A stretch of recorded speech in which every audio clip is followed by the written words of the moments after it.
What happens in consecutive interpretation? In consecutive interpretation, the speaker pauses during speaking to give the interpreter time to provide a translation of everything said up to that point.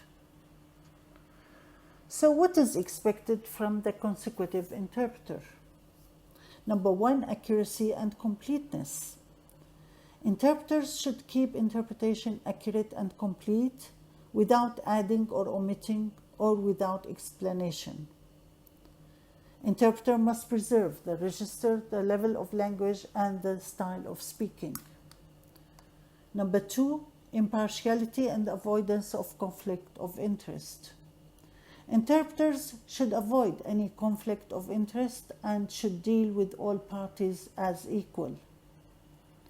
If the interpreter is acquainted to any of the parties on a personal level, the interpreter must mention that before the meeting, especially in a court setting.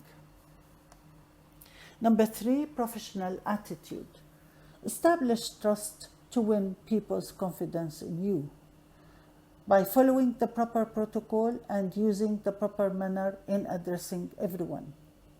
Present yourself as a professional and ask smart questions, as your competence is online and people need to be assured that you know what you are doing. You might get challenged by any party. Maintain dignity in answering. Any party might question the interpretation. Hear the objection. If you realize you made a mistake, apologize and say the interpreter must correct. On the other hand, if you believe you are right, then you must stand by your interpretation, as sometimes challenges are not justified. Just by saying the interpreter respectfully stands by the interpretation, then let the client take his decision. Don't take challenges personally. The interpreter shouldn't draw attention to himself by exaggerating or overly stating the sentence. Number four, confidentiality. The interpreter should maintain the secrecy of any meeting. It is important not to violate the trust. The interpreter mustn't reveal anything that is stated or discuss anything said. It is especially important that the interpreter must not reveal the information he has access to or should not leak information or give opinion. Number five, restriction of public comment. Interpreters shouldn't report or discuss any information or cases, whether with friends or family. People might ask you what you think, and you should not discuss.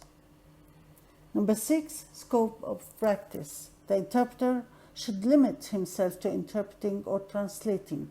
The interpreter should not give advice. If he is asked for advice, his answer should be, "I'm not allowed to give you any advice." Number seven, reporting impediment to the performance.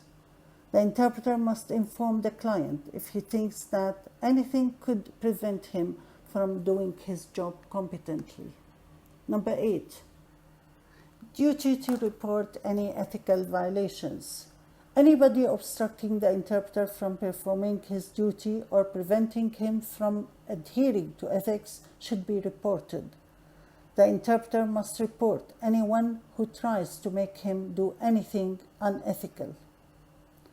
Lastly, professional development. The interpreter must always keep himself up to date with information, following courses, workshops, follow up with new development in the laws or practice of interpretation and development of the language. He should be in contact with other colleagues. He should always read books, newspapers, magazines, etc. Thank you.